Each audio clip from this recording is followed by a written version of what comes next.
Ay, ano po nanay? Ano po pangalan nyo? Ay, Weng po, Weng. Weng? Apelido nyo po? Ano? G. G? G. G? G. Okay. Saan pong province nyo po mga?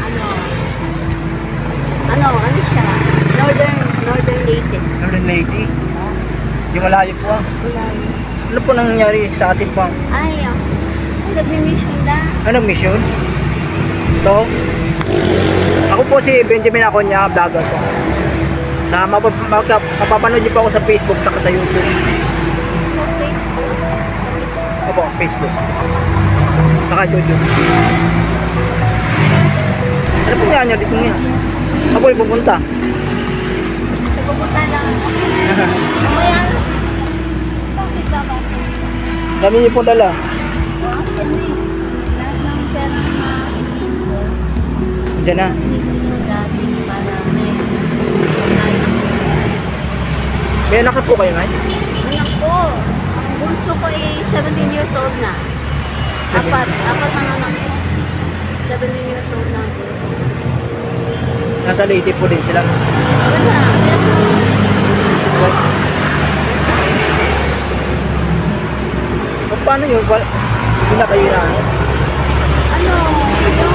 Ano yung asawa ko na antay ko? Nag-mission din.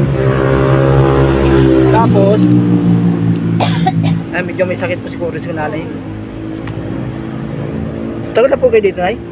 Ay, ako kasi Opo ko yung usually pag lumuluwas ako, 16, mga 1 and a half year kami. Tapos? Ganyan lagi.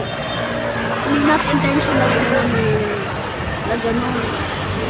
Kasi nakaka-realize na ako na laging ganyan. Pag luluwas ako, hindi ako makauwi. 1 and a half years lagi.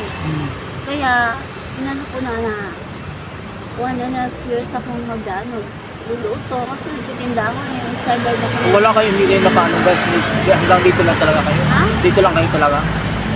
Oo. Kasi ito yun, nagputasyon ako dito kasi makikita ko ng kumakain. Kasi buti po may nag-aabot po sa inyo ng pagkain. Meron. Kasi mahirap ang buhay pag ganito. Ilan nyo pa anak nyo? Ilan pa anak nyo? Dati na, dati sama kami. May sama pa po kayo? Boy, Anak ko. boy pa po? Paano yan? Mga anak nyo po? Kaya lang, parang hindi sila mag-alala kasi alam din nila kung saan ako pupunta. Parang hindi sila mag-alala sa mga ganito ako. O pwede po kayo manawagan, ma'am, nay. Pwede po manawagan. Nasaan po kayo? Para may makakilala sa mga anak kamag-anak mo. Kung narinig niyo ako, ako si Weng. Pwede po para makilala po kayo. Kasi sabihin ko yung pangalan talaga. Ako si Rowena Garcia Velasco. Nananawagan ako sa mga anak ko. Si Maria Angelica, si Tutoy, at saka si Edwin, at si Wendy.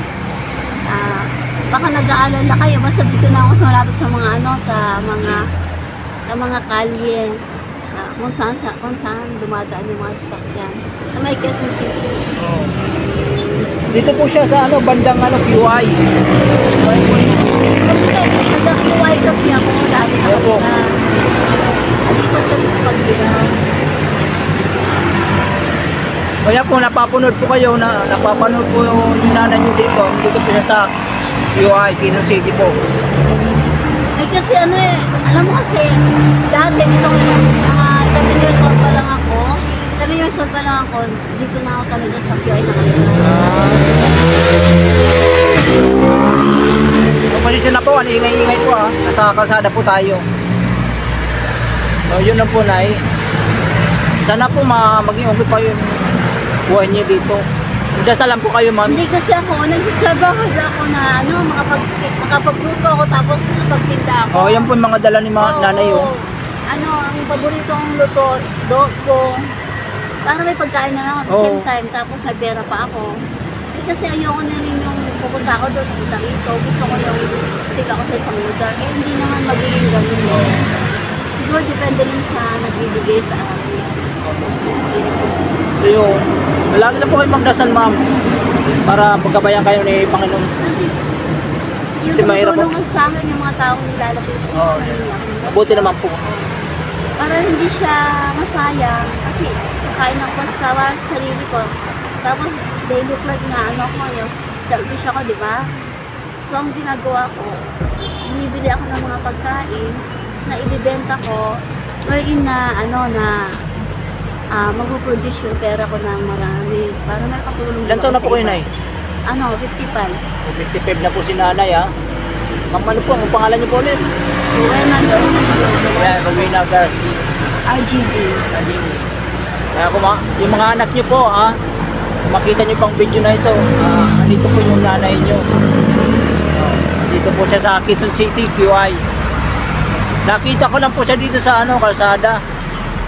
Yan, medyo, yan, kinuhaan ko siya ng video para malala nyo guys kung andito yung nanay nyo.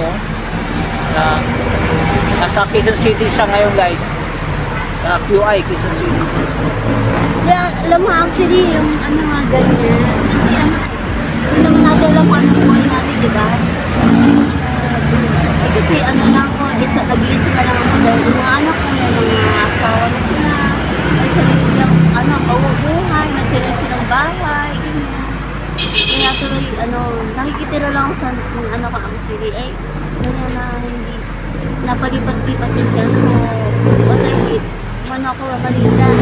Ayun, maraming salamat po, Nay. Maraming salamat po sa panawagan Tapos nyo. na hindi ko alam yun ang mission ko. Oo. Oo. Sana po makita po kayo ng mga anak nyo at mga asawa nyo po. Sana makita nyo po kayo. At sana po gabayan kayo ng Panginoon dito. Lagi naman po kayo dito sa inyong kalagayan. Yung anak ni nanay Rowena po. Ma'am Rowena, yan. Dito siya sa Quezon City. QI. So yun, maraming salamat po sa panonood ng aking video guys. Dito kami nakita nga akong isang babae na katambay lang ito sa QI at napanawagan ko po siya. Ayan, maraming salamat po sa pagpapatuloy ng aking video. Sana mapanood nyo ito guys. Maraming salamat.